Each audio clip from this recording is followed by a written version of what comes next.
আসসালামু আলাইকুম। কুমারখালীর কৃষির পক্ষ থেকে সবাইকে শুভেচ্ছা, স্বাগত।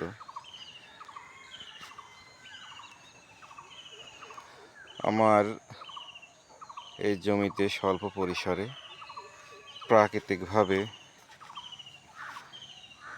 এই সূর্যমুখীর গাছ রোপণ করেছিলাম, সেটা আজকে এই পর্যায়ে আসছে, ফুল বেরোইছে, ফল আসছে। এখানে আমি একটিও রাসায়নিক সার এবং কোনো ধরনের কীটনাশক ব্যবহার করিনি। সম্পূর্ণ জৈব পদ্ধতিতে প্রাকৃতিকভাবে চাষ করেছি। আসলে বাণিজ্যিকভাবে জৈব পদ্ধতিতে চাষ করলে লাভবান হওয়া এই মুহূর্তে সম্ভব না। আমার অভিজ্ঞতা বলে, তবে পারিবারিক চাহিদা মেটানোর জন্য প্রাকৃতিক চাষাবাদ করা যেতে পারে।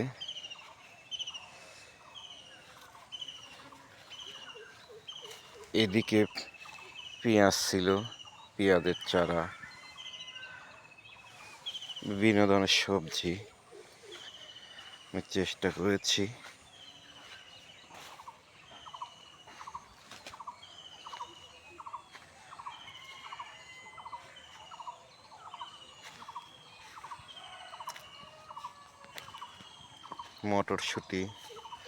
মটরশুঁটির মাঝে সানফ্লাওয়ার দিয়েছি। এখানে কোনো সার ব্যবহার করা হয়নি, রাসায়নিক সার ব্যবহার করা হয়নি।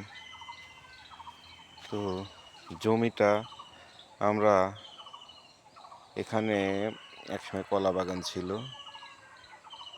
সেই কলা গাছে প্রচুর পরিমাণে রাসায়নিক সার কীটনাশক পড়েছে। তো সেখান থেকে গত 1 বছরে এই জমিতে আর কোনো রাসায়নিক সার দেওয়া হয়নি, জৈব পদ্ধতিতে করা হচ্ছে। স্প্রে পদ্ধতিতে চাষাবাদ করা হচ্ছে। জমিটা প্রস্তুত হতে হয়তো আরও 2 বছর লেগে যেতে পারে। তারপরেও আল্লাহর অশেষ রহমত, পারিবারিক চাহিদা মেটানো সম্ভব, ততটুকু আমি করতে পেরেছি। তো আজকে পর্যন্তই, সবাইকে ধন্যবাদ।